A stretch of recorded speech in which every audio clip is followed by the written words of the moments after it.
rubro-negros, o Flamengo tá on fire. Estamos aqui fugindo agora da questão futebol em si, porque tem Flamengo e Corinthians agora e nada mais nada menos do que um exemplo de como deve ser feito um planejamento de construir um estádio e um exemplo de como não se fazer, justamente do Corinthians. Fugindo do futebol, vamos aqui com o UOL, crédito de imagem ao canal UOL, e estamos aqui com o Mancini, o PVC e o Rodrigo expor o planejamento do Flamengo para a construção do estádio dele e segue como exemplo a não se fazer o do Corinthians. Hilário, né? Fato, isso é verdadeiro. Crédito de imagem ao canal UOL, link abaixo, mas antes se inscreva no nosso canal ASR Fla, ative o sininho, chega com like, vamos conferir tintim por tintim. Vamos aí.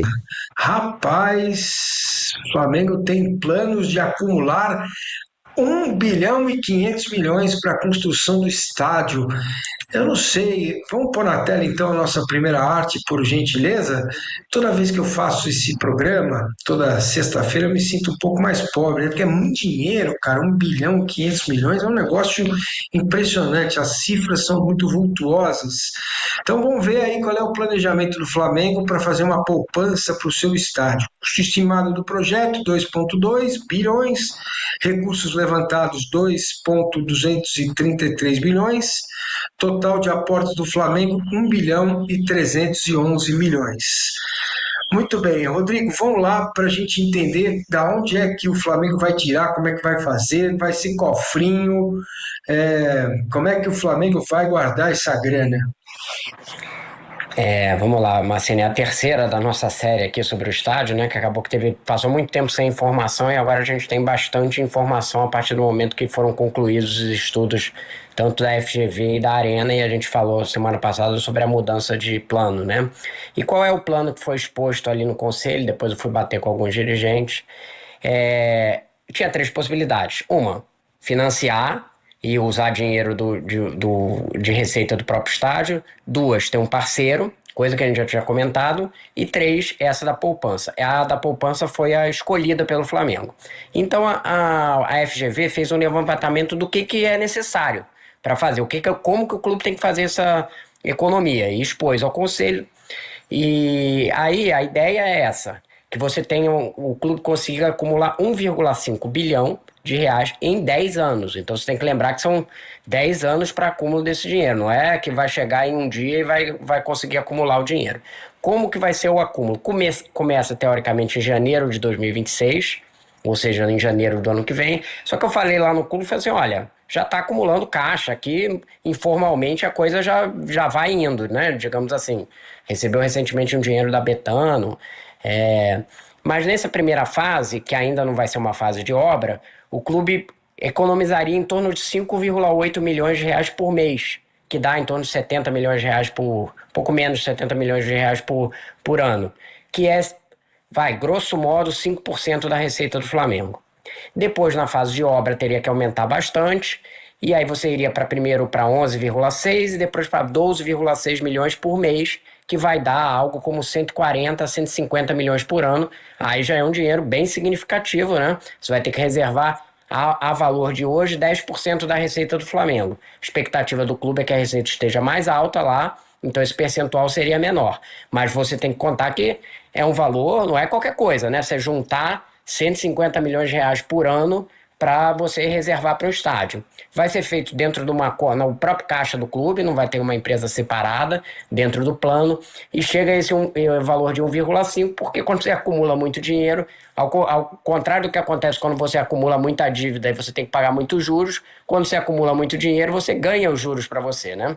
Essa que foi colocada ali no estudo. Em vez de a gente pagar juros, o Flamengo falando, em vez de a gente pagar juros, o que a gente vai fazer é acumular o dinheiro para acumular os juros, e aí todas aquelas coisas que a gente já falou daqui sobre o tempo e demora que vai ter por conta de tirar a Naturge de lá, do estádio, de descontaminação, vai acabar ajudando para haver essa poupança, para complementar o valor. Aí tem receitas do estádio, camarotes, cadeiras, naming rights e CEPACs, mas vocês podem olhar que todas essas receitas estão muito menores do que era previsto anteriormente no projeto original, que falava em 800 milhões de naming rights, agora estão falando em 177. Os camarotes, acho que é um valor plausível de 214 hoje, que já no Maracanã já se tira 100 milhões por ano, cento e poucos milhões. cadeiras premium, né? Que eles vão separar algumas cadeiras premium. Também é um valor, se você olhar o que o Atlético vendeu para ajudar, é um valor compatível. Então, mas o grosso mesmo, né? Quase 2/3, tem que ser o clube poupando nesse modelo. E sim, foi falado, inclusive, na reunião do Conselho do Flamengo sobre a lição que o Corinthians dava para o Flamengo, porque ele está pagando muitos juros e comprometeu o seu desempenho esportivo pela questão da arena. E depois a gente pode falar aí que ele está tentando renegociar os juros, né, para o pagamento da Neoquímica. PVC, a pergunta do Rubens Lisboa é excelente, que eu tenho até vontade de chamá-lo de Rubens Paris. Eu conheço ambas, mas Paris é mais bonito que Lisboa. Eu pergunto, vai ter impacto no campo? Uma das nossas missões é antecipar movimentos e tentar, né, pelo menos antecipar algo que pode acontecer no futuro. Na tua visão, o que você prevê? Eu acho que um pouco do que a gente falou ontem. Eu confesso assim, às vezes eu faço umas contas de padaria, porque embora a gente faça aqui um programa de finanças, eu não sou mais especialista em dinheiro que existe, estou falando do meu dinheiro. Então, às vezes eu faço umas contas de padaria, tem umas coisas que são. É bom você ouvir. A gente é jornalista para ouvir, você vai ouvindo, vai aprendendo coisas, vai entendendo a lógica de algumas coisas. Uma delas eu vou perguntar para o Rodrigo para ouvir daqui a pouco. Mas o que me parece ainda é que, como o Rodrigo disse, os números estão muito mais tímidos em termos de arrecadação, o que faz tudo parecer muito mais realista. Porque os números que a gente via no ano passado, sem querer entrar numa questão política, acho que o Rodolfo Landim fez uma belíssima gestão no Flamengo, mas ali tinha uma questão eleitoral que está clara hoje. Então você trabalhava com números, olha, nós vamos arrecadar tanto para fazer tanto. E aí, quando você olha esses números, eles são mais realistas agora. Até porque a gente não tem eleição no ano que vem, ou não tem eleição no final deste ano. Então, você está trabalhando com dados muito mais reais. Aqui o Flamengo se propõe a construir a sua nova casa sem afetar o desempenho esportivo. E para isso, ele está estudando o máximo possível para poder construir o seu estádio sem afetar o seu dano esportivo.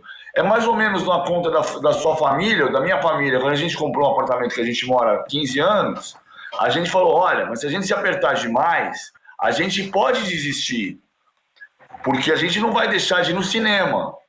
Tá bom, beleza, então vamos lá. Aí você se aperta, economiza 5% da sua receita nos primeiros anos, economiza 10% nos segundos anos, tenta ganhar um pouco mais e não abre mão de ir no cinema. É isso que o Flamengo está fazendo. Então me parece realista. No final você vai lá e quita seu apartamento e fala assim, putz, agora vamos no cinema e vamos comprar um champanhe. Dá para fazer. O Massini, você tinha perguntado do futebol. Acho que você ficou sem som, Massini. Não, sim, eu tinha perguntado futebol, eu queria que você respondesse, e eu tenho um superchat interessante aqui para colocar para a gente. Pode falar. Não, eu fiz um cálculo rápido aqui, os 150 milhões ali no auge seria um pouco mais do que o Samuel Lino. Então, teoricamente, o Flamengo vai ter dinheiro para contratar jogador, essa é a ideia, né? Que continue a ter dinheiro para contratar jogador, mas você abriria a mão de contratar um jogador desse talvez por ano, digamos assim, que você teria mais se você gerasse de receita. Beleza. Às vezes até o Lino, às vezes a gente até xinga ele. Não foi ontem. Cortou. Aí não chuta! Não, vai embora daqui. Me dá esse dinheiro que eu vou comprar cimento. O Ivan Geraldino mandou o seguinte texto aqui pra gente: SAFs ou limitadas FS? Ele pergunta: no Brasil as SAFs são limitadas. IPO com 60% das ordinárias ficando no clube é a solução para o Flamengo. Dividendos para acionistas na Bolsa. IPO levanta 3 bi. Bom, IPO oferta. É um IPO, né? Oi? Isso. É o IPO, né? Oferta pública de parte das Isso. ações ali do Flamengo. Bom, de uma Oferta certa pública forma. inicial, né, que é a tradução da liga da sigla, né? Vamos lá, diga, Rodrigo.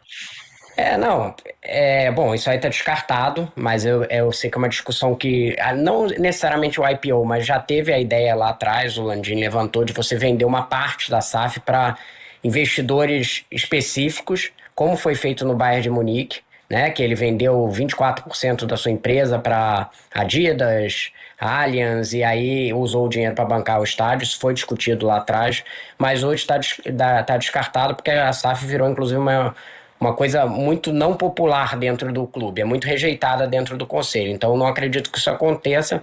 Eu entendo o conceito do IPO, talvez fizesse sentido num mercado que tivesse mais maduro. Eu acho que a gente ainda está no início da SAF e ela gera muitas desconfianças sobre a perda de controle, especialmente para clubes como Flamengo e Palmeiras, que estão numa situação financeira melhor, né? E aí, mas eu acho que talvez no futuro isso pudesse ser usado. Podia ser usado também até como uma SPE, né? Uma sociedade de propósito específico só para o estádio, e você ter um investidor só nessa SPE e não no clube inteiro, né? Mas eu acho que a gente ainda não está maduro o suficiente para ter IPOs aqui dos clubes brasileiros aqui no Brasil, embora possa ser uma ideia para o futuro, que poderia ser pensado ali com venda de dividendos, enfim. Venda de dividendo, não, venda das ações, e aí quem investe ganharia por meio de dividendos, como ele citou aí, né? Deixa eu só colocar uma coisa aqui que acho, não é sobre o Flamengo, é sobre, como é o nome de quem mandou o superchat? Mancini.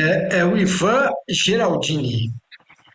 Eu não quero corrigir ele, talvez o Rodrigo tenha que me corrigir, mas só para colocar uma coisa meio conceitual, porque ficou uma frase que deu uma certa ambiguidade, eu acho. Ele disse: as SAFs são limitadas.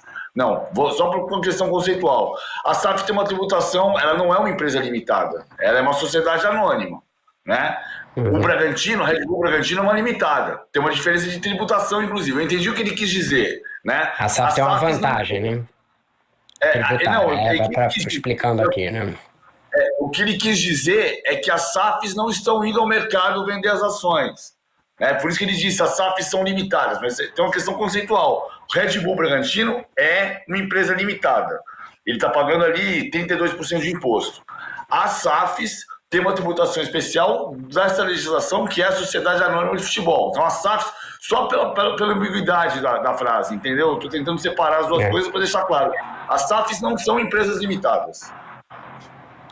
Mas juridicamente já seria possível, né? Esse plano que ele está falando, juridicamente daria para fazer dentro de uma empresa tranquilamente. Já existe, inclusive já ocorreram reuniões ali na Bolsa, na CVM, para falar sobre essa questão das possibilidades de aplicação do mercado em projetos ou em SAFs de próprios clubes, né? Mas eu acho que ainda não está maduro o suficiente o mercado, essa é a minha percepção.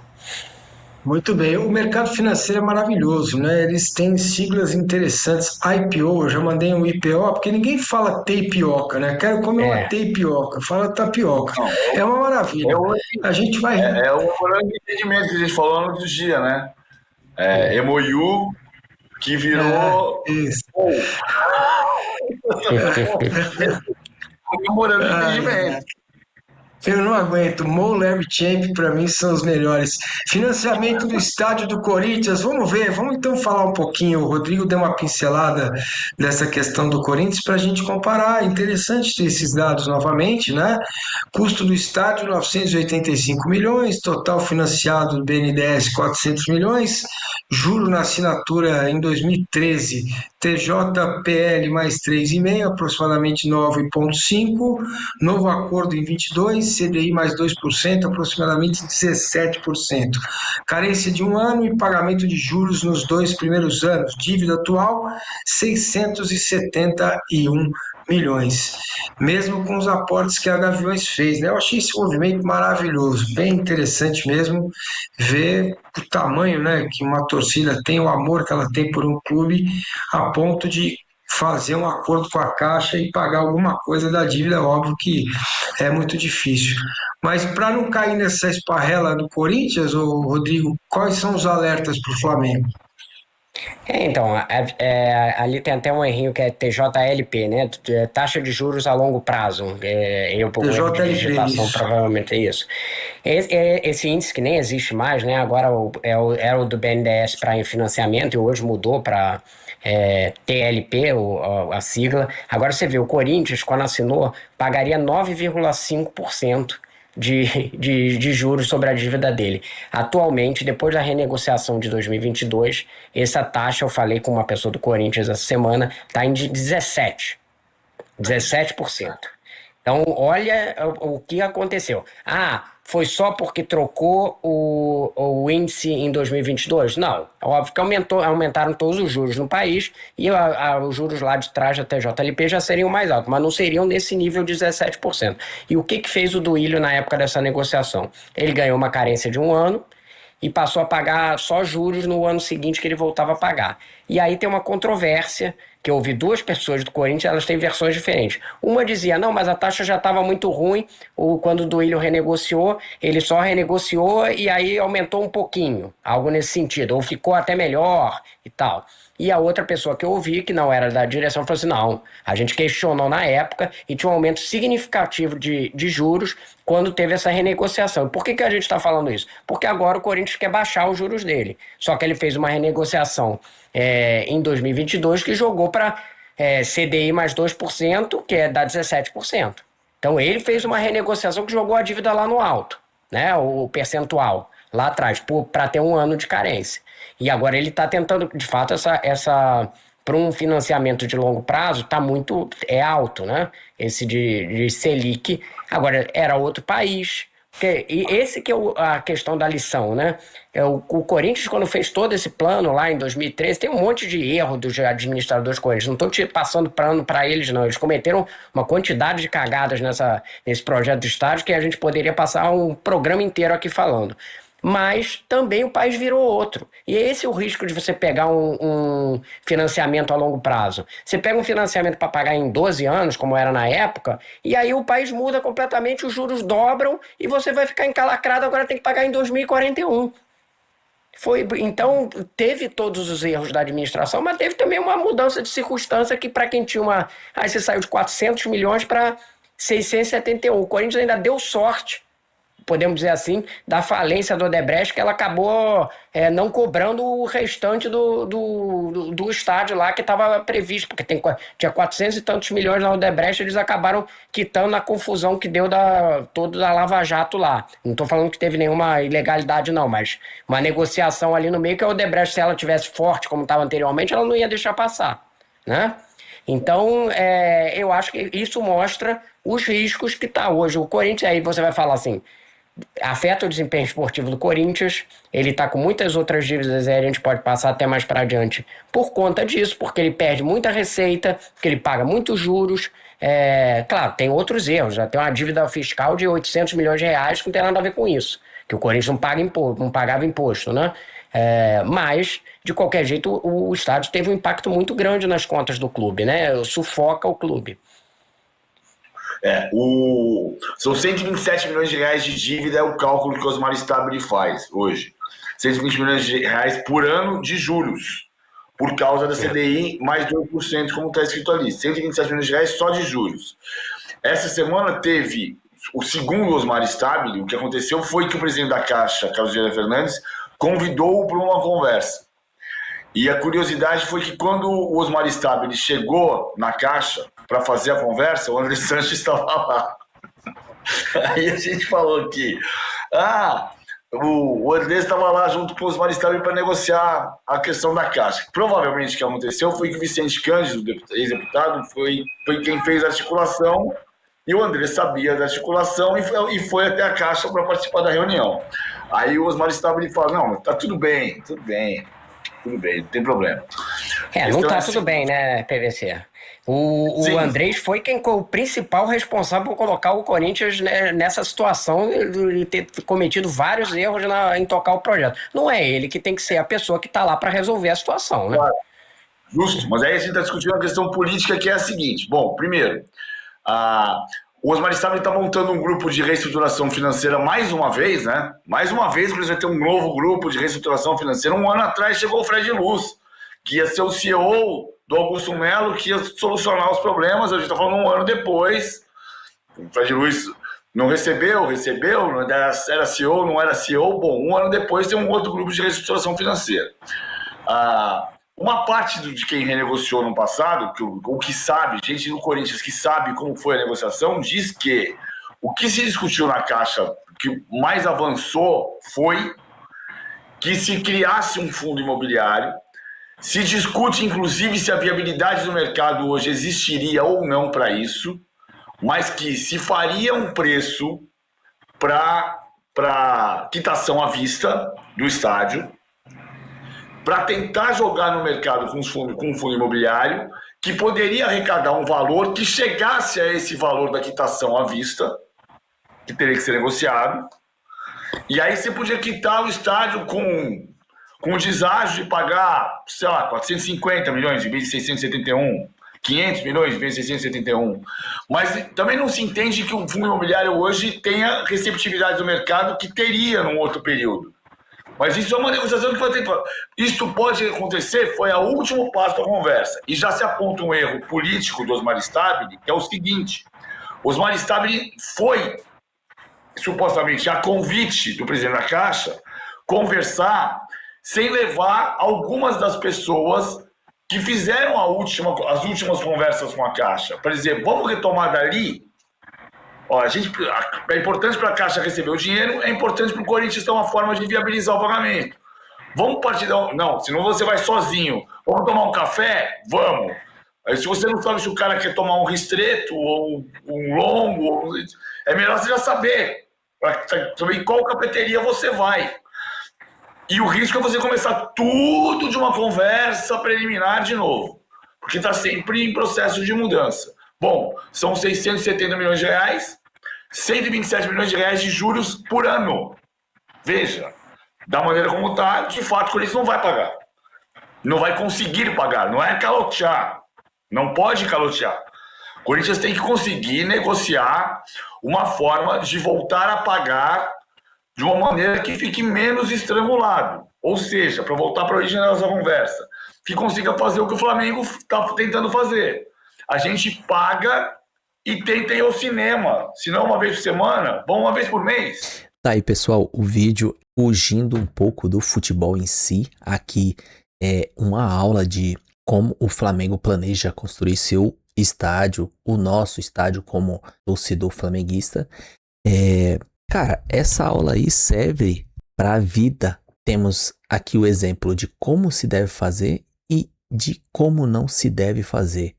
O Flamengo planeja certo como que tem, para não comprometer a performance do time, que é o carro-chefe, é o que chama, é a comissão de frente, que é o time do Flamengo, porque é o que performa, é o que todo mundo vê, é o time do Flamengo. Então a gente não pode comprometer essa questão, ponto. E para isso tem que fazer um planejamento, lógico. O Landim queria pro ano de 2029, mas a realidade é outra, e o BAP tenta fazer as coisas mais sucinta possível e realista, sem SAF, sem nada. Flamengo é outra pegada. E o Corinthians, o exemplo do que não se deve fazer. É isso aí, ponto. Um serve de exemplo pro outro. Vamos torcer, estamos aqui torcendo, porque amanhã também tem Flamengo e Corinthians, justamente os dois, um ponto negativo e outro positivo, lá na Neoquímica Arena, que é o fruto negativo do Corinthians. Beleza? Tamo junto, até a próxima. Saudações rubro-negra.